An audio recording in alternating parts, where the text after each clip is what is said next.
जो रब ने फरमाया था फरिश्तों से, फरिश्तों जो मैं जानता हूं वो तुम नहीं जानते। कहा आलमू माला तालमून का राज अब्दुल कादिर जिलानी है। और आप इरशाद फरमाते हैं अब्दुल कादिर वो है कि यहां तक फरमाया जाता है हुजूर सैयदना गौसे आजम रदियल्लाहु ताला अन्हु इरशाद फरमाते हैं, लोगों जब कश्तिए नूह चलने के लिए निकली थी, अब्दुल कादिर उस वक्त कश्तिए नूह में भी सवार था। जब हजरत इब्राहिम खलीलुल्लाह को नारे नमरूद में डाला जा रहा था, अब्दुल कादिर उस वक्त पुश्ते इब्राहिम में मौजूद था। हम और आप उनके कसीदे क्या बयान करेंगे? जो ना मानने वाले वो भी कहते हैं। सैयदुल वहाबिया इब्न तैमिया ने लिखा है किसी और वली की करामत इतने तवातुर के साथ मुझ तक नहीं पहुंची है जितनी शेख अब्दुल कादिर जिलानी की पहुंची है। कहा किसी और की नहीं। जहां तक गौसे आजम को एक वली मानने का मामला है, वहां पर तमाम दूसरे भी मुत्तफिक दिखाई देते हैं। लेकिन रही बात दर्जा गौसियत कुबरा की, तो वहां पर अहले सुन्नत सिर्फ तन्हा दिखाई देता है।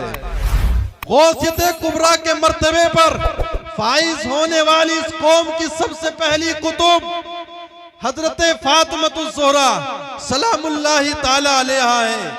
और फरमाया हुजूर सैयदना गौसे आजम के बाद अब हजरत इमाम मेहंदी तक इस गौसियत कुबरा का मर्तबा किसी को नहीं मिलने वाला है। इमाम मेहंदी आएंगे वो गौसियत कुबरा के मर्तबे पर फाइज होंगे। तो हम कितना भी तस्किरा करें यह हमारी खुशनसीबी है। और आज हम देख लें हिंदुस्तान की सरजमीन पर जितने जलसे अहले सुन्नत के होते किसी के नहीं होते। तो आप फख्र से तो सीना चौड़ा हो जाता है, लेकिन मान इसी के साथ साथ ये बात भी काबिले गौर है जितने जलसे हमारे होते हैं उतनी ही लाअमली हमारे अंदर पाई जाती है। कौम उतनी ही अमल से खाली है, इसलिए कि हमने सिर्फ महफिलों में आकर कानों के चस्के के लिए सुना है। महबूबों का जिक्र हमने सिर्फ इसलिए सुना। हम अल्लाह को भी मानते हैं, रसूलुल्लाह को भी मानते हैं, गौसे आजम दस्तगीर को भी मानते हैं, लेकिन न हम अल्लाह की मानते हैं, न रसूलुल्लाह की मानते हैं, न गौसे आजम की मानते हैं। अल्लाह और रसूल को तो माना, लेकिन अल्लाह और रसूल की नहीं माना है। अरे महबूब के लिए तो महबूब के जिक्र से बढ़कर के सरमाया ही कोई नहीं है। उसकी रूह के लिए तस्कीन के सामा मुहैया करता है महबूब का तज़किरा। वो कहा ना मुतरिब से कहो कि छेड़े जरा उस जाने तमन्ना का किस्सा, फुरकत के भयानक लम्हों में कुछ दिल को सहारा हो जाए। फुरकत के भयानक लम्हों में कुछ दिल को सहारा हो जाए। किसी ने मजनू को देखा था, रेत पर बैठा लैला लैला लिख रहा था। उसने पूछा क्या कर रहा? गुफ्त नामे मश्क लैला मी कुनम खातिरे खुदरा तसल्ली मीद हम। कहा मैं लैला का नाम लिखकर दुखी दिल को करार दे रहा हूं। तो रूमी अलैहिर्रहमान नतीजा निकालते हैं जब मजनू के दुखी दिल को लैला का नाम तस्कीन दे सकता है, तो क्या एक उम्मती को नबी का नाम तस्कीन नहीं दे सकता? मुतरिब से कहो कि छेड़े जरा उस जाने तमन्ना का किस्सा, फुरकत के भयानक लम्हों में कुछ दिल को सहारा हो जाए। आज जहां पर हुस्न होता है इंसान की तबाह यही है, उसकी तबीयत का मैलान उधर ही होता है। अब वो हुस्न चाहे बच्चे की मासूमियत में हो या बूढ़े के तजर्बे के अंदर रखा गया हो, नरगिसी झील जैसी आंखों में हो, किसी के गुले लैला के अंदर रखा गया हो, जहां पर भी हुस्न होता है इंसान की तबीयत का मैलान उधर ही होता है। किसी ने कहा किसी से इसलिए प्यार किया जाता है कि उसका मेरे पूरे ऊपर का एहसान है। अगर किसी से एहसान ही के बदले प्यार किया जाता है तो मुस्तफा जाने रहमत से बढ़कर के किसका एहसान हमारे ऊपर हो सकता है? मोहम्मद ना होते तो ए बंदा परवर खुदा खुद ही होता, खुदाई ना होती। और कहा मेरे इमाम ने बरेली के ताजदार ने, वो जो न थे तो कुछ न था, वो जो न हो तो कुछ न हो। अरे जान है वो जहान की, जान है तो जान है। अगर इसीलिए किसी से प्यार किया जाता है कि वो उसके हमारे ऊपर एहसान है, तो हुजूर से बढ़कर के एहसान किसका हो सकता है?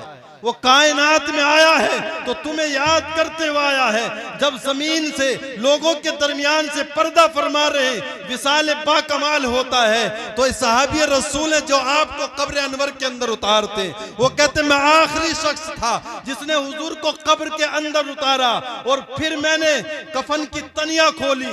दिल ने चाहा आखिरी मर्तबा हुजूर के चेहरे का दीदार कर लूं और जब मैंने कफन को खोला रुखे मुस्तफा को देखा तो लब हिल रहे थे। फिर दिल में इश्तियाक पैदा हुआ आखिर सुनो तो सही कि इस वक्त हुजूर के लबे मुबारक पर क्या अल्फाज तरतीब पाते हैं। कहा मैंने कानों को हुजूर के लबों से करीब किया तो उस वक्त भी ज़बान पर लबों पे जारी था या रब्बे हबली उम्मती, या रब्बे हबली उम्मती। फिर भी तुम गुनाहगारों को ही याद फरमा रहे। कहा मालिक मेरी उम्मत का मामला मेरे ही हाथ में दे। आज ये कौम है नबी के जलसे करने के लिए तैयार है, सब कुछ फिदा करने के लिए तैयार है, लेकिन उस नबी की अदा को अदा करने के लिए तैयार नहीं है। जितने जलसे हैं उतनी ही जहालत हमारी इस कौम में सबसे ज्यादा है। इसलिए कि सिर्फ कानों के चस्के के लिए हमने सुना, यहां सुना वही का छोड़ करके चले जाते हैं। रब कहता वल अस्र इन्नल इंसान लफी खुस्र, कसम है महबूब तेरे जमाने की, इन्नल इंसान लफी खुस्र, बेशक इंसान खसारे में। बहुत से पहलू हैं खसारे के, घाटे में है इंसान। और रब ने महबूब के जमाने की कसम फरमाई इसलिए कि महबूब का जमाना वो जमाना है। नबी इरशाद फरमाते खैरुल कुरूनी करनी, तमाम जमानों में बेहतर जमाना मेरा जमाना है। इसलिए कि महबूब के जमाने में इंसान उरूज पर था, इक्तिदार पर था, इंसानियत उरूज पर थी। आज तो इंसानियत दम तोड़ चुकी है, जिसका जनाजा बेगौरो कफन पड़ा हुआ है, खून सफेद हो चुका है, भाई भाई का गला काटने पर तुला है। कहा कसम है महबूब तेरे जमाने की, ये इंसान खसारे में है। लेकिन ये इंसान है, ये खसारे को तस्लीम नहीं करता। ये कहता मैं तो खसारे में नहीं है। कहा किस लिए तू खसारे में नहीं है? ये कहता मैं तो आज हवाओं के दोष पे उड़ता हूं, समंदर की तहों में मैं तैर जाता हूं, आज सितारों पर कमंदे मैंने डाल लिए हैं, मैं तो खसारे में नहीं हूं। लेकिन रब कहता महबूब कसम है तेरे जमाने की। कहा ये जो उरूज और बागपन बयान करता है ये इंसानियत का कमाल नहीं है, इसलिए कि हवा में तो मक्खी और मच्छर भी उड़ा करते हैं, समंदर की तहों में तो मछलियां भी तैरा करती हैं। तू हवाओं के दोष में तो उड़ता है, पड़ोसी के हुकूक से तो नाबलद है। तू समंदर की तहों में तो उतर जाता है, माँ बाप के हुकूक से नाबलद है। औलाद माँ बाप के हुकूक को अदा करना नहीं जानती। कहा कसम है महबूब तेरे जमाने की। बहुत से पहलू हैं खसारे के, लेकिन इमाम राज़ी अली रहमान ने बयान फरमाया खसारे का एक पहलू ये भी है कि इंसानियत की जो सांसें हैं ये मौत की तरफ बढ़ते हुए कदम है। इंसान ये समझ रहा है कि मैं बड़ा हो रहा हूं, लेकिन ये दम बदम छोटा होता चला जा रहा है, दम बदम मौत के करीब हो रहा है। एक बुजुर्ग है वो फरमाते मैंने देखा समरकंद का बाजार है, एक शख्स कट्टे पे रख के बर्फ बेच रहा है और कहता इरहमु मन यसूफ रासमाली, ओ लोगों मेरे पर रहम करो, मैं वो शख्स हूं कि जिसका रासुल माल बर्बाद होता चला जा रहा है। इसलिए कि अगर ग्राहक वक्त पर ना आया तो मुझको कमाई क्या करनी है, जो असल पूंजी मैंने अपनी इसमें लगाई है मैं उससे भी हाथ धो बैठूंगा। इसलिए कि कोई और सौदा है, आज नहीं तो कल बिक सकता है, कल नहीं तो परसों बिक सकता है, लेकिन बर्फ एक ऐसा सौदा है अगर ग्राहक वक्त पर ना आए तो जो पैसे वो लगा करके बैठा वो उससे भी हाथ धो बैठेगा। तो इंसानियत की ये सांसें जिस तरह से ये बर्फ कतरा कतरा करके पिघल रही है, जिंदगी भी सांस सांस करके पिघल रही है। ग्राहक वक्त पे आ जाए तो चंद पैसे उसको मिल सकते हैं, जिंदगी सांस सांस करके पिघल रही है। काश इन सांसों के बदले दुरूदो सलाम के तराने नाप लिए होते, रब की बारगाह में सरे न्याज झुकाकर सुबहान रब्बियल आला का तराना लापते हुए जिंदगी गुजर जाती तो ये जिंदगी मेरी कामयाब हो सकती है। जिंदगी तो गुजरनी है, सोते में गुजारे तब भी सांसें पूरी हो जाएंगी और जागते में गुजारे तब भी गुजर जाएंगी। रसूलुल्लाह की इताअत में गुजारेगा जिंदगी फिर भी गुजरनी है, आपकी नाफरमानी में गुजारे जिंदगी फिर भी गुजरनी है। कहा महबूब कसम है तेरे जमाने की, ये इंसान खसारे में है, लेकिन इंसान कहता मैं तो खसारे में नहीं। इमाम राज़ी अली रहमा फरमाते खसारे का एक पहलू यह है, कुछ नहीं आप तवज्जो दें इधर। कहा खसारे का एक पहलू यह है, अल्लाह ने एक शय को एक हुस्न दिया। हुजूर सही है साहब, अल्लाह ने एक शय को एक हुस्न दिया तो दूसरी शय को उससे महरूम रखा है। तो जिस शय के पास वो हुस्न नहीं है वो कहती है इसके मुकाबिल तो मैं खसारे में। ये माइक अपने बोलने वाले की आवाज तो मीलों तक पहुंचा सकता है, लेकिन आज के इस सोशल मीडिया इलेक्ट्रॉनिक जमाने में उसके मुकाबले में माइक कहेगा मेरे बोलने वाले की आवाज तो मेरे दम पर पहुंच सकती है, लेकिन बोलने वाले की शक्ल मैं नहीं दिखा सकता, लिहाजा मैं खसारे में हूं। इस लाइट के दम पर महफिल में चरागा तो हो सकता है लेकिन खुशबू से मुअत्तर नहीं किया जा सकता। तो ये कहती है मैं खसारे में हूं। एक फूल के बलबूते पर खुशबू तो फैलाई जा सकती है लेकिन उजाला नहीं हो सकता है। फूल कहता लिहाजा मैं खसारे में हूं। एक आलिम दीन कहता है मेरे पास इल्म का कमाल तो है लेकिन मेरे पास सहरी के सजदे नहीं है, लिहाजा मैं खसारे में हूं। एक आबिद शब जिंदादार कहता है मेरे पास तहज्जुद के सजदे तो मौजूद है लेकिन मेरे पास इल्म का कमाल नहीं है, लिहाजा मैं खसारे में हूं। एक बच्चा कहता है मेरे पास बचपने की मासूमियत तो है लेकिन मेरे पास जवानी का बागपन नहीं है, लिहाजा मैं खसारे में हूं। जवान कहता मेरे पास जवानी का हुस्न और बागपन तो है लेकिन मेरे पास बुढ़ापे का तजर्बा नहीं है, लिहाजा मैं खसारे में हूं। बूढ़ा कहता है मेरे पास बुढ़ापे के तजर्बे तो है लेकिन मेरे पास बचपने की मासूमियत नहीं है। कोयल कहती है मेरे लहजे में तो कशिश है लेकिन रंग मेरा काला है, लिहाजा मैं खसारे में हूं। शेर कहता है मेरे बांसों में तो ताकत है लेकिन परवाज के लिए मेरे पास पर नहीं है, लिहाजा मैं खसारे में हूं। बूढ़ा कहता मेरे पास बुढ़ापे के तजर्बे तो कतारों में है लेकिन मेरे पास बचपने की मासूमियत नहीं है, लिहाजा मैं खसारे में हूं। वो इकबाल ने कहा ना जुम्बिशे जंजीरे दर से लुत्फ आता था मुझे, वाह वाह वाह, जुम्बिशे जंजीरे दर से लुत्फ आता था मुझे। उस वक्त कोई कुंडी भी हिला के जाता था तो हम भूल जाया करते थे, आज तो नगमे भी दिल नहीं बिलाते। बचपन में जब दिल चाहता था दिल खोल करके रो लिया भी करते थे, आज तो दो आंसू भी बाई से रुसवाई है। कहा मेरे पास बुढ़ापे का तजर्बा तो है लेकिन मेरे पास बचपने की मासूमियत नहीं है, लिहाजा मैं खसारे में हूं। वो कहा ना किसी ने ये दौलत भी ले लो ये शोहरत भी ले लो, ये दौलत भी ले लो ये शोहरत भी ले लो, भले छीन लो मुझसे मेरी जवानी मगर मुझको लौटा दो बचपन का सावन, वो कागज की कश्ती वो बारिश का पानी। क्या बात है, नारे तकबीर, नारे रिसालत, उलमाए अहले सुन्नत, हुजूर सैयद जावेद मियां साहिब किबला, वाह वाह वाह, जिंदाबाद। बचपने की मासूमियत का अंदाज ही अलग है। वो देखा ना कभी बचपन में कोई गली में डल्लम में ला करके रेत डाल जाता था तो बच्चे उसमें पैर दे करके घिरौंदा बनाता था, और जब पैर बाहर निकालता अगर घिरौंदा सलामत रह जाता है तो उस वक्त जो खुशी और मसरत हासिल होती थी आज एक आली नसब महल बना करके भी वो खुशी नहीं मैसर होती है। कहा मेरे पास बुढ़ापे के तजर्बे तो कतारों में हैं लेकिन मेरे पास बचपने की मासूमियत नहीं है, लिहाजा मैं खसारे में हूं। तो जिस शय को भी देखो कोई ना कोई खसारे का पहलू तो दिखाई देता है। आखिर फिर कुरान के दामन से वाबस्ता होकर हम फिर अर्ज करते हैं ऐ मालिको मौला तू ही बता फिर खसारे से बचने की क्या सूरत है। तो कुरान गम्माजी करता है हर एक के अंदर खसारा है, इल्लल लज़ीना आमनू व अमिलुस सालिहात, बचेगा खसारे से वो जो दामन मोहम्मद से वाबस्ता होगा।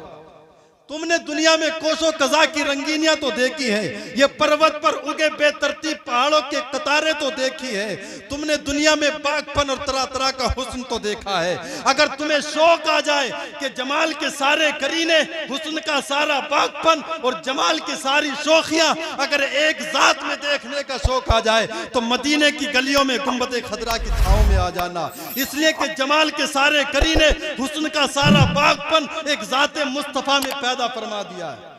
कायनाते हुस्न जब फैली तो लामहदूद थी और जब समटी तो तेरा नाम बनकर रह गई। कहा इल्लल लज़ीना आमनू व अमिलुस सालिहात, हर एक खसारे में है, खसारे से बचेगा वो जो दामन मोहम्मद से वाबस्ता होगा।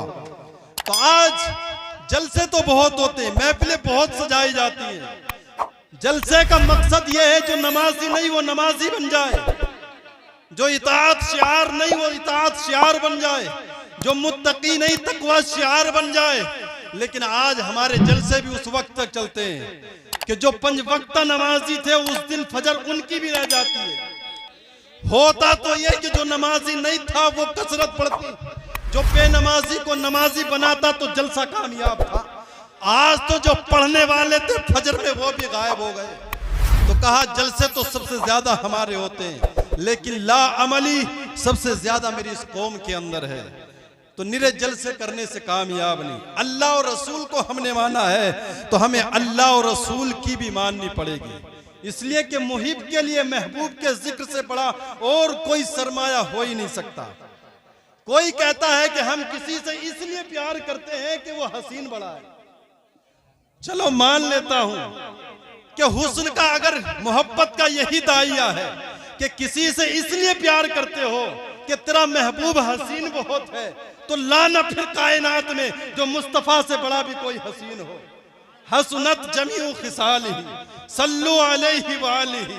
और ऐसा हसीन है जो करीब से मेरे मुस्तफा को देखता है तो वो कहता है कल कमर लैलतुल बद्री लम अरा क़ब्लहु बादहु मिसलहु। हुजूर तो 14वीं के चांद हैं। हजरत हसन इब्ने साबित बोले तो हजरत हसन इब्ने साबित ने कहा कोई देखता भी कैसे हुजूर जैसा, जब आप जैसा किसी माँ ने आज तक जना ही नहीं है। तो जिसने करीब से देखा उसने कहा हुजूर तो 14वीं के चांद है। और जिसने 13 सदियों के बाद बरेली की सरजमीन से देखा इमाम इश्क व मोहब्बत कंसुल करामत जबलुल इस्तिकामत आयतुम मिन आयातिल्लाह मौजिज़तुम मिन मौजिज़ात रसूलिल्लाह माहिए शिर्क बिदात हामिए कुरान और सुन्नत कातए नजदियत सरकार सज्जदी आला हजरत 13 सदियों के बाद कहते हैं खुर्शीद था किस जोर पर क्या बढ़ के चमका था कमर, बेपर्दा जब वो रुख हुआ ये भी नहीं वो भी नहीं। अगर किसी से इसलिए प्यार किया जाता है कि ये हसीन बड़ा है तो लाओ ना फिर कोई मुस्तफा से बड़ा हसीन हो। किसी ने कहा हम प्यार इसलिए करते हैं कि मेरा महबूब बड़ा कमाल वाला है। अगर मोहब्बत का यही दाइया है कि किसी के कमाल की वजह से तुम उससे मोहब्बत करते हो तो मुस्तफा से बड़ा कमाल वाला ला बलगल उला बेकमाली। सादुद्दीन तफ्ताज़ानी अली रहमा की किताब शरह अक़ाइद नस्सिया अहले उलमा स्टेज की उलमा की तवज्जो, उसकी शरह निबरास अबुल हसन रिफाई का कौल नकल किया जाता है। आप कहते हैं मैंने आलम ख्वाम में परवाज शुरू की। ख्वाम में कोई कहीं भी पहुंच सकता, किसी को इख्तिलाफ नहीं है उम्मत के अंदर। आम आदमी की रूह भी ख्वाम में कहीं से कहीं पहुंच जाती है।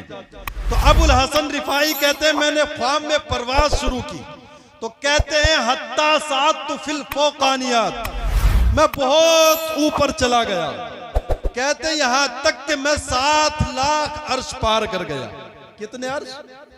अर्श एक नहीं है, अर्श कई हैं। और ये अर्श जो है यह आलमे अम्र और इस आलमे इम्कान के दरमियान एक आलमे बरज़ख है। जब रब अपनी कोई तजल्ला इस दुनिया पे डालना चाहता है तो पहले अर्श पे आती है, फिर वहां से छिन छिन के दुनिया में आती है। अगर वो डायरेक्ट डाले तो कोई ताब ही ना ला सके। यही बेहतर है कि वो पर्दे में रोपोश रहे। वो अगर पर्दा उठाए तो फिर किसे होश रहे। कहा मैं 7 लाख अर्श पार कर गया। आवाज आई अबुल हसन रिफाई किधर आ रहे हो? मैंने कहा मालिक मैं राज की रात में जिस अर्श की छाती पर मुस्तफा के कदम लगे हैं मैं उसी अर्श की तलाश में निकला हूँ।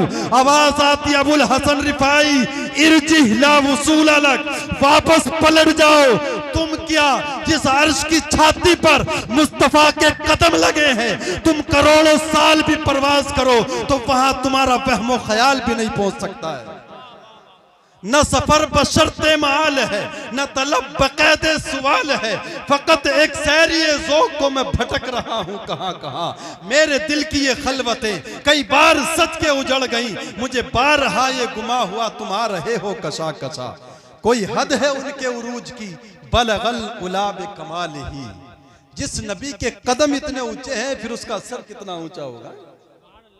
कहा अगर किसी से इसलिए प्यार करता है कि वो बड़ा कमाल वाला है तो मुस्तफा से बढ़कर के है कोई तेरे कमाल वाला। बलगल उलाब कमालिही कशफत दुजा बिजमालिही हसनत जमीउ खिसालिही।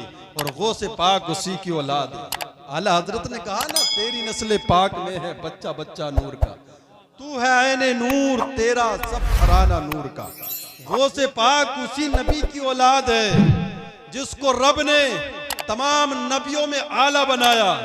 हुजूर सैयदना गौसे आजम दस्तगीर रज़ी अल्लाह ताला अन्हु की वो जात है। आप इरशाद फरमाते हैं कि रब ने मुझे वो मकाम वलियों में अता फरमाया जो मेरे नाना मुस्तफ़ा को नबियों में अता फरमाया। और यही नहीं कि जो गौसे आजम के बाद दुनिया में आए कुतुब अब्दाल वली उन्होंने माना। आला हजरत ने कहा ना, जो वली कब्ल थे, बाद हुए या होंगे क़यामत तक, जो वली कब्ल थे, बाद हुए या होंगे, सब अदब रखते हैं दिल में मेरे आका तेरा, सब अदब रखते हैं दिल में मेरे आका तेरा। आओ पहलों की बात आई है तो एक वाक़या आपके ज़हीन समातों के हवाले। अल्लाह के हबूब सल्लल्लाहु ताला अलैहि वसल्लम ने इरशाद फरमाया, मौलाए कायनात और हजरत अली को बुलाया, हजरत अली और उमर फारूक आजम को बुला के आपने इरशाद फरमाया, मेरा ये जुब्बा लेकर के तुम यमन में जाना, कर्न में जाना, मेरा वहां एक आशिक रहता है, मुझसे प्यार करने वाला रहता है, जाना ये जुब्बा लेकर मेरे उस आशिक को देना और उससे कहना इस जुब्बे को पहनने से पहले मेरी गुनाहगार उम्मत की बख्शिश की दुआ करे। कहा जुब्बा पहनने से पहले वो दुआ करेगा और जब जुब्बा लेकर के जाओ तो उसके पास मेरा सलाम भी पेश कर देना। आज मर्तबा हजरत वैसे करनी का अंदाजा लगाओ, मुस्तफा भेज रहे सहाबा को दुआ के लिए ताकि दुनिया को पता लग जाए आने वाले दौर में कोई बदअकीदा किसी स्टेज के खड़े होकर के जब ऐलान करेगा, किसी वली की बारगाह में जाने को शिर्क व बिदात कहेगा, तो कोई अहले सुन्नत वल जमात खड़े होकर के कहेगा ये शिर्क व बिदात नहीं है, वली की बारगाह में दुआ के लिए भेजना मेरे मुस्तफा की सुन्नत है। वैसे करनी का मर्तबा उमर फारूक आजम से बड़ा नहीं है, मौला अली से बड़ा नहीं है, लेकिन मुस्तफा भेज रहे हैं, जुब्बा लेकर के ये दोनों जाते हैं। कहा हुजूर ने सलाम पेश किया है और आपके लिए कहा कि आप हुजूर की उम्मत की बख्शिश की दुआ करें। वैसे करनी ने कहा, तुमने देखा जब हुजूर ने किस जबान पर लबों पर मेरा नाम आया था तो हुजूर की उस वक्त कैफियत क्या थी। जब उनकी पोजीशन ये देखी तो इधर मौलाए कायनात उमर फारूक आजम ने कहा, जब इतना प्यार करते हो तो आज तक मदीने में मिलने नहीं आए, इतनी दूर तो है नहीं कर, सलमान फारस से आ गए, बिलाल हबशे से आए और तुम यहां से नहीं जा पाए। कहा तुमने देखा है मेरे हुजूर को। हजरत उवैस करनी ने कहा, तुमने हुजूर को देखा है? किससे कह रहे हैं? जो रात दिन बारगाह में रहते, उमर फारूक आजम मौलाए कायनात। कहा तुमने हुजूर को देखा? कहा हाँ, सुबह शाम तो जमाले चहारा का दीदार किया ही करते थे। कहा अगर देखा है हुजूर को तो फिर बताओ कि हुजूर की ये भोए मुबारक मिली थी या जुदा जुदा थी? जब सुना तो खामोश रह गए। कहा मैं बता देता हूं, जब मेरे मुस्तफा को कोई करीब से देखा तो भोए जुदा दिखाई देती, दूर से देखता तो करीब। आज किसी को दूर से देखो तो बड़ा अच्छा लगता है, बड़ी खूबियां दिखाई देती हैं। अगर उसी के साथ रिश्तेदारी कायम करके देख लो तो अंदर जो गंद भरे होते उन सब से आगा हो जाता है, दिल के अंदर जो गलाजतें होती उनका पता लगता है। दूर से तो बड़ा बच्चा भला मालूम होता था, पार्टनरशिप कायम करके देखो तो अंदर जो हसद बुग़्ज़ कीना तमाम बुराइयां भरी हैं उन सब से पता लगता है। लेकिन ये मेरे मुस्तफ़ा की जात है, जब करीब से देखो तब भी सोना दिखाई देता है, दूर से देखो तब भी सोना दिखाई देता है। जो करीब से देखे तो कहता हुजूर जैसा ना कभी पहले देखा है ना बाद में देखा, और जो दूर से 13 सदियों के बाद देखता है वो कहता खुर्शीद था किस जोर पर, क्या बढ़ के चमका था कमर, बेपर्दा जब वो रुख हुआ ये भी नहीं वो भी नहीं। तो कहा हुजूर के लबों पर मेरा जब जबान पर मेरा नाम आया था तो हुजूर की कैफियत कैसी थी? कहा तुमने देखा हुजूर को? जब ये बात सुनी तो दानो खामोश रहे। उमर फारूक आजम मौलाए कायनात ने जुब्बा पेश किया उवैस करनी को हुजूर का, और कहा इसको पहनने से पहले हुजूर की उम्मत की बख्शिश के लिए दुआ करें। उवैस करनी सरे नियाज मुस्तफ़ा की उम्मत की बख्शिश के लिए, हम गुनाहगारों के लिए रब की बारगाह में सर झुका देते हैं। चंद लम्हे गुजरे थे, आवाज आती है वैसे करनी, सर को सजदे से उठा ले, फिक्र मत कर मुस्तफा की आधी उम्मत को आज हमने तेरी दुआ के सदके में बाप फरमा दिया, और आधी उम्मत को कल अब्दुल कादिर जिलानी की दुआ के तुफैल बख्श देंगे। ये मकाम है गौसे कुबरा का, हुजूर गौसे आदम का। कहा आदि को वैस करनी की दुआ से बख्श दिया, आदि उम्मत को अब्दुल कादिर जिलानी के तुफैल बख्श देंगे। जब नाम सुना हुजूर गौसे पाक का तो हजरत वैसे करनी अर्ज करते मालिको मौला ये अब्दुल कादिर जिलानी कौन होगा? कहा अब से चौथी पांचवी सदी में जाने के बाद ये बगदाद में पैदा होने वाला होगा, लेकिन रब इसको वलियों में वो मकाम अता फरमाएगा जो उसने अपने मुस्तफ़ा को नबियों में सबसे आला मकाम अता फरमाया है। जब इतना सुना तो और आवाज आती है यही अब्दुल कादिर एक दिल ऐलान करेगा, कदमी हादा अला रकबत कुल्ली वलील्ला, मेरा ये कदम तमाम वलियों की गर्दन पे है। तो तमाम के तमाम वली गर्दन झुकाएंगे। तो वहां पर सुनने के बाद हजरत उवैस करनी सर को झुका देते हैं, अर्ज करते हैं मालिको मौला अब्दुल कादिर जिलानी जब आएगा तब आएगा, वो ऐलान करेगा वैसे करनी आज ही से अपने सर को झुकाकर अब्दुल कादिर जिलानी के कदम को अपनी गर्दन पे लेता है। इसीलिए इमाम इश्क मोहब्बत ने कहा जो वली कब्ल थे बात हुए या होंगे सब अदब रखते हैं दिल में मेरे आका तेरा। खूब की सैरे चमन गुल चुने शाद रहे, बाग बाजाता गुल शनाब का आबाद रहे। वाखिर दावाना अनिल हम्दुलिल्लाहि रब्बिल आलमीन। अस्सलामु अलैकुम।